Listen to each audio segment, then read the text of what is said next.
Bienvenue sur Space News, au cœur de l'actualité.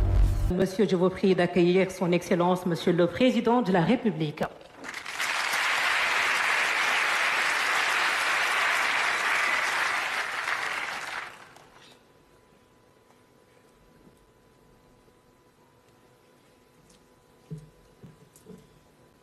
Excellences, chers frères, Julius Maada Bio, président de la République de Sierra Leone, Mohamed Ould Cheikh El Ghazouani, président de la République islamique de Mauritanie, Monsieur le Président de l'Assemblée nationale, Monsieur le Premier ministre, Mesdames, Messieurs les ministres et secrétaires d'État, Madame la secrétaire générale de la francophonie, Monsieur le Président de la Commission de la CEDEAO, Mesdames, Messieurs les ambassadeurs, chers invités, Mesdames, Messieurs, je tiens d'abord à remercier chaleureusement les présidents Ghazouani et Maada Bio qui nous ont fait l'amitié de rehausser cet événement de leur présence en tant qu'invités d'honneur de la 10e édition du Forum international de Dakar sur la paix et la sécurité en Afrique, malgré leurs agendas que je connais très chargés. J'exprime aussi notre gratitude à tous nos hôtes qui ont répondu à notre invitation. Votre présence parmi nous aujourd'hui témoigne de votre amitié pour le Sénégal et de votre attachement à la paix et à la sécurité de notre continent.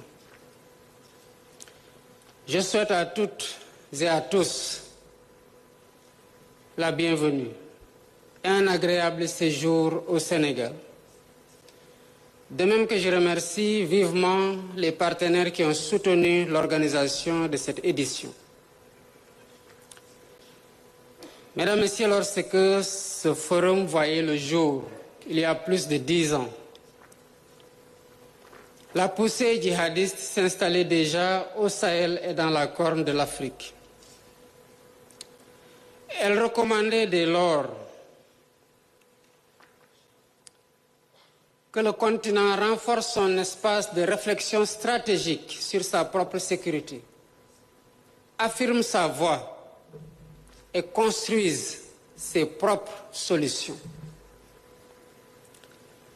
Pendant toutes ces éditions, Dakar s'est affirmé comme une capitale du dialogue stratégique africain et international, une capitale d'introspection et d'échange sur les voies et moyens d'explorer des solutions endogènes aux défis sécuritaires du continent.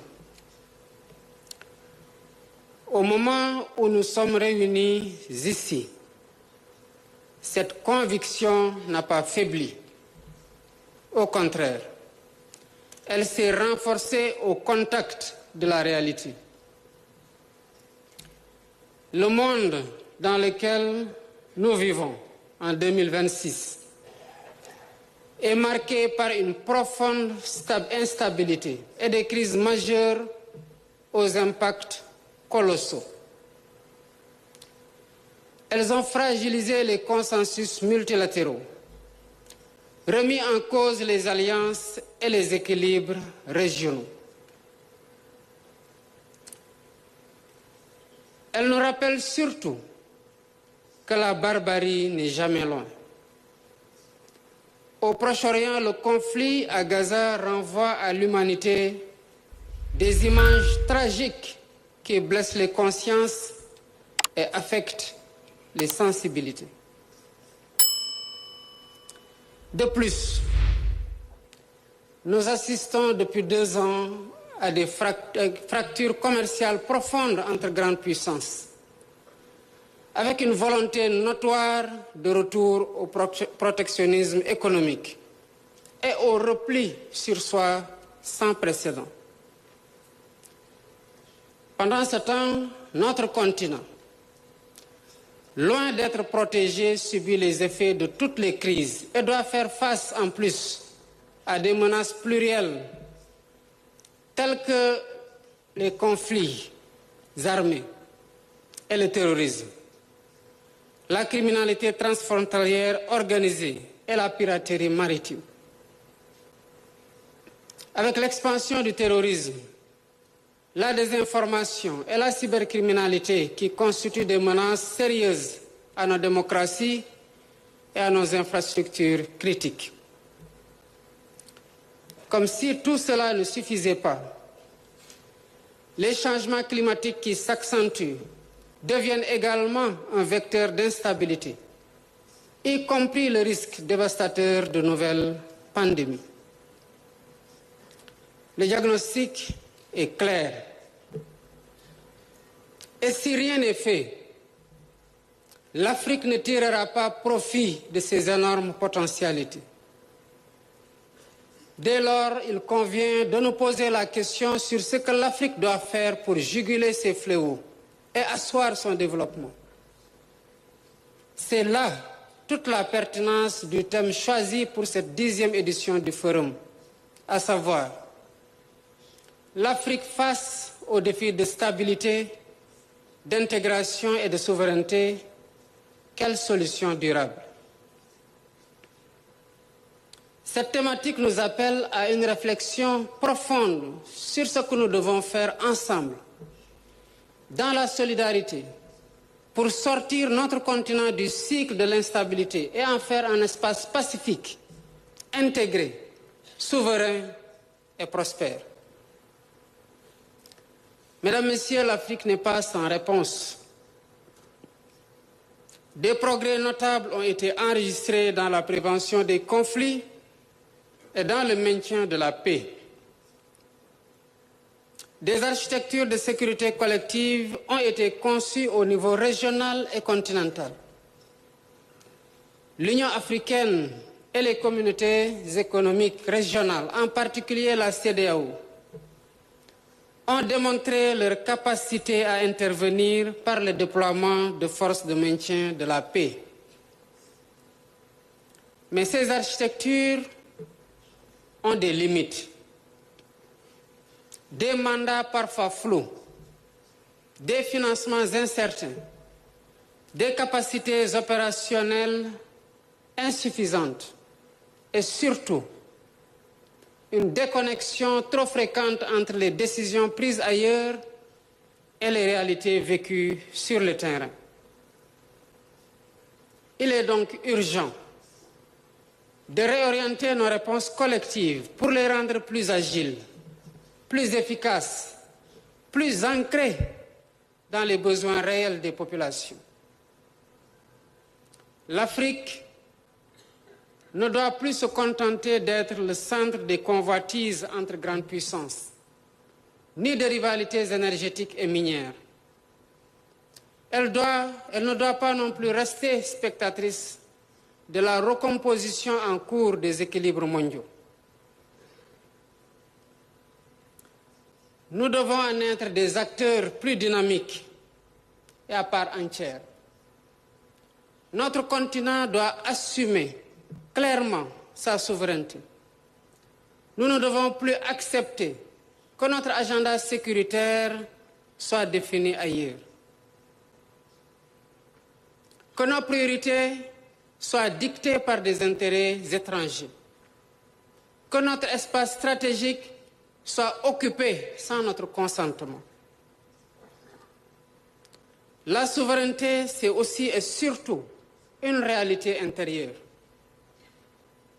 Elle doit être stratégique, économique, mais de nos jours, elle doit également être numérique. La prospérité ne naît pas de l'abondance de ressources, mais de notre capacité à les gouverner. Du lithium au colbate, du pétrole au gaz, de l'uranium à nos ressources halieutiques. Toutes ces ressources ne doivent plus alimenter uniquement les industries d'ailleurs. Elles doivent propulser celles présentes sur le continent, selon la règle extraire chez nous, transformer chez nous et vendre à un prix juste. C'est ça le moteur de notre transformation structurelle. Mais entendons-nous bien, même avec une pleine souveraineté acquise, aucun pays, ni aucun continent ne peut triompher seul face à ces menaces sécuritaires. Toute solution efficace ne le sera que collectivement. Mesdames, Messieurs, quand on se penche sur les problèmes de sécurité en Afrique, avec leur lot important de victimes, je pense aussi à cet instant, à cet enfant du Sahel qui n'a pas pu aller à l'école cette année parce que les routes sont coupées. Je pense à cette femme du bassin du lac Tchad qui a tout perdu dans un raid de groupe armé. Je pense également à ces jeunes dans la Corne de l'Afrique qui n'a pas trouvé d'emploi et a été recruté par un réseau criminel faute d'autres horizons. Ce ne sont pas des statistiques. Ce sont des réalités. Mais l'Afrique n'est pas condamnée à la fatalité. Elle doit faire face, et cela passe, à mon avis, premièrement, par la consolidation des mécanismes de prévention, d'alerte précoce et de rétablissement de la paix du continent. Cela passe, deuxièmement, par l'opérationnalisation des différentes forces en attente au niveau régional ou continental. Ces entités doivent agir en complémentarité avec les forces onusiennes sur le continent, avec des mandats clairement définis, des financements plus stables, plus prévisibles et davantage maîtrisés par les États africains eux-mêmes. Cela passe troisièmement par le renforcement de la coopération et de la solidarité régionale pour contrer l'expansion du terrorisme vers les États côtiers et asseoir une industrie de défense à l'échelle continentale pour un meilleur approvisionnement en équipement militaire. Cela passe, quatrièmement, par mieux valoriser le dividende démographique que constitue la jeunesse à travers des investissements dans l'éducation et la formation, y compris le numérique, pour favoriser l'emploi. Et c'est une manière efficace de lutter contre l'endoctrinement et la radicalisation. Cela passe, cinquièmement, par le renforcement de la gouvernance des ressources énergétiques et minières et promouvoir une valorisation de ces ressources avec une industrialisation progressive sur toute la chaîne de valeur. Et sixièmement, travailler à une meilleure intégration du continent sur la base des mécanismes existants, comme la ZLECAf et les autres mécanismes de coordination des secteurs de la santé, de l'agriculture, des infrastructures inclus dans l'agenda 2063. La paix et la sécurité sont indissociables du développement. Au même titre que la stabilité est indispensable pour favoriser l'éducation, la santé, la croissance économique et les investissements, le développement est aussi le moyen par excellence de réduction de la pauvreté et des inégalités, qui sont de potentielles sources de conflits. Il est donc fondamental qu'en plus des réponses militaires, que des programmes de développement soient parallèlement menés dans la lutte contre l'insécurité et l'instabilité. Unis, nous serons plus forts pour passer d'une posture de vulnérabilité à celle de puissance économique. C'est pourquoi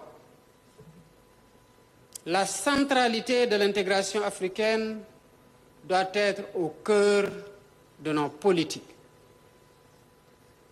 Notre engagement doit être renforcé tant dans la conception que dans la mise en œuvre des politiques communautaires. Je suis convaincu que, unis et confiants en nous-mêmes, nous pouvons jouer les premiers rôles et faire entendre la voix de l'Afrique sur la scène internationale. Mesdames, Messieurs, j'ai espoir que vos travaux aboutiront à des réponses concrètes aux questions existentielles qui nous préoccupent tous. Je vous encourage donc à les aborder sans tabou pour faire de cette 10e édition du Forum de Dakar celle de la maturité, celle du passage à l'acte, en rendant ce cadre de réflexion plus ouvert sur le monde, plus ancré dans les réalités des populations. C'est sur ces mots que je déclare ouverte la 10e édition du Forum de Dakar sur la paix et la sécurité. Et vous souhaite plein succès dans vos délibérations.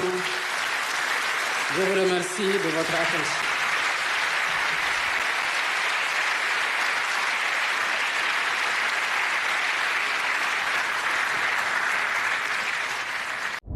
Like si tu as aimé la vidéo et dis-moi en commentaire quel fait vous a marqué le plus.